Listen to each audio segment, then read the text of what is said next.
Hey everyone, GScotty here. In this series, I try to get an hour of gameplay for every dollar spent on a certain game. So, with that in mind, is Persona 5 Royale worth $1 an hour? Let's check it out. Persona 5 first hit the market on September 15th, 2016, and it was a massive hit. A lot of people have said that it's one of those perfect games. So, what did they do just 3 years later? Improved upon perfection! Persona 5 was great all on its own. But whenever asked which one someone should play, I always recommend Royale, due to it having very nice quality of life improvements and so much more content, including new characters and story beats. Let's actually talk about the story. Just to be safe, I'll give you guys a light spoiler alert right here. Nothing like major plot twists or character developments or anything like that, but if you want to go in completely blind, why not just skip to this time right here? Alright, give enough time? Alright, cool. Persona 5 Royale is about a young man named Rin Amamiya, or Joker, his codename, or Akira Kurosu in manga purists, or whatever you decide to name him, who had just been framed for assault, when in actuality he was just protecting a woman from a man assaulting her. Not fair, right? What a rotten adult, right? Don't worry, that theme will be revisited soon and often. Because of this, Rin has been put on probation, expelled from his school, and is sent to Tokyo to attend a different school, Shujin Academy, and live with a family's friend's acquaintance by the name of Sojiro Sakura in the attic of his coffee shop. It's as hipster as it sounds, but like in a cool way, to be honest. I actually really want to live in a coffee shop now. I don't know why, I'm just hipster that way, I guess. During this time, Rin notices a strange app on his phone, but doesn't pay much mind to it. However, after getting settled into his home for the next year, Rin is drawn into a mysterious place called the Velvet Room while he dreams, and talks with series veteran Igor, who explains that the app was a gift from him to help Rin in his rehabilitation to avoid an upcoming ruin. The app allows Rin, and anyone else who has it, the ability to enter a supernatural world within our own, called the Metaverse. No, Mark Zuckerberg, get back! Where people's desires can become manifested in various shapes, including spacious areas called palaces, if their desires are warped and twisted enough. In one of these palaces, Rin and newfound future awesome bromance Ryuji, my boy, find Morgana, a creature that resembles a cat, but don't tell him that, it's a sensitive subject, who teaches them how to change these wicked people's hearts by stealing their treasures, hidden within their palaces, which are ruled by these people's shadow selves, or manifestations of how these people perceive themselves. Is this confusing? Trust me, it can be pretty confusing at first. But as the game progresses, you'll catch on. I actually have to give the game credit where it's due. The ideas that it presents can be really easy to get lost in, but narratively, the characters and the story do a great job in explaining it well enough for anyone to understand its complexities. The game then continues with our protagonists finding new baddies to change their hearts, and even adding new people to their roster. Rin, Morgana, Ryuji, An, Yusuke, Makoto, Futaba, and Haru make up for the ragtag group of misfits and heart changers that call themselves the Phantom Thieves of Hearts. And they vow to change the hearts of the corrupt, to make the city and world around them a better place.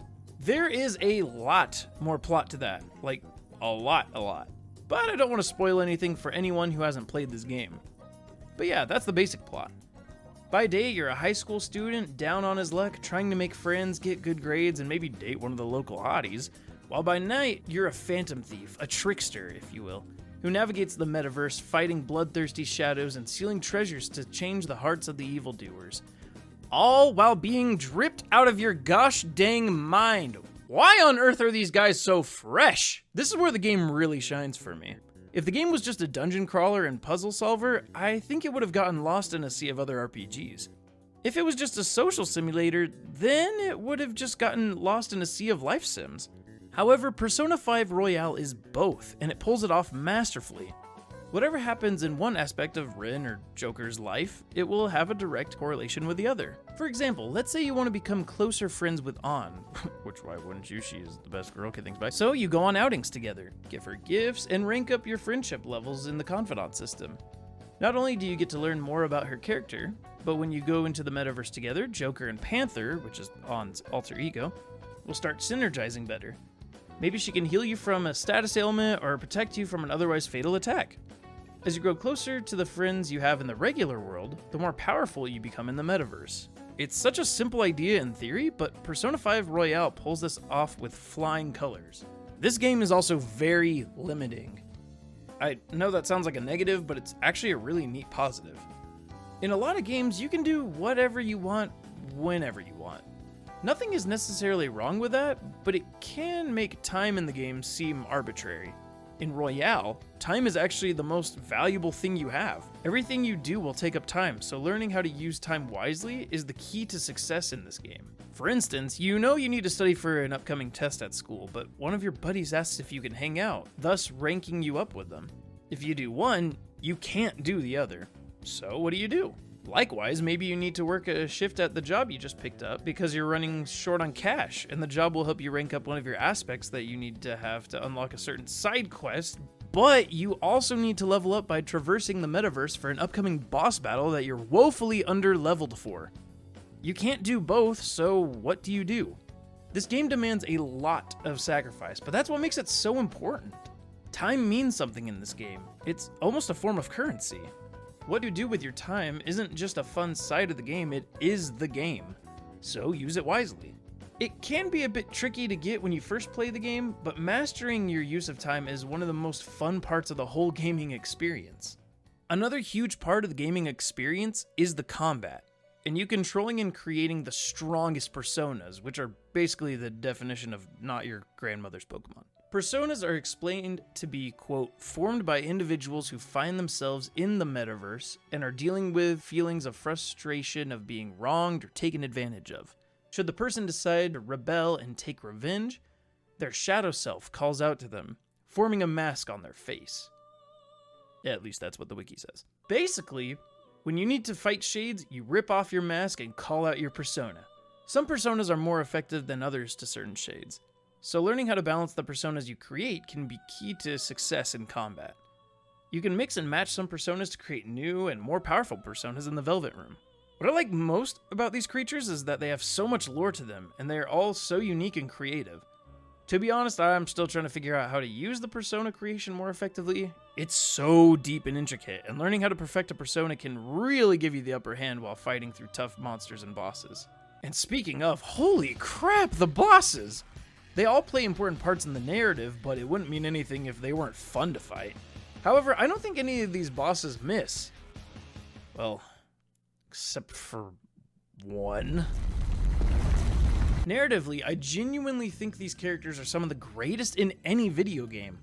From the members of the Fan of Thieves, to Ren's friends outside of the group, even to the antagonists who challenge the heroes. I don't think there's a single character who narratively drags the story. I love to grow closer to everyone in the Confidant system, and I try to max out everyone's relationships whenever I play the game. In total, there's 20 characters you can become closer friends with. Just as a side note, I personally think that Takumi, Aiwa, Sojiro, An, and Yoshida are my favorite Confidants. I really hope I'm pronouncing all those names right. They're all fantastic, don't get me wrong, but those are just the ones that stand out the most in my mind. Persona 5 Royale is a masterpiece in nearly every way. The style is so clean and unique. The music is so jazzy and addictive to listen to, and the story is so engrossing with wonderful characters, fun combat, and a narrative that hooks you from start to finish. When I finished the main game for the first time on PlayStation 4, I clocked in well over 100 hours. Now that the game is out on Nintendo Switch, I plan on clocking in even more time as a Phantom Thief on the go. So, is Persona 5 Royale worth $1 an hour? Absolutely yes. This is one of my favorite games of all time, and I know that anyone who gives it a chance will not regret it. What video game should I test to see if it's worth $1 an hour? Let me know in the comments. Thanks for liking and subscribing, and I'll catch y'all on the flip side. Peace.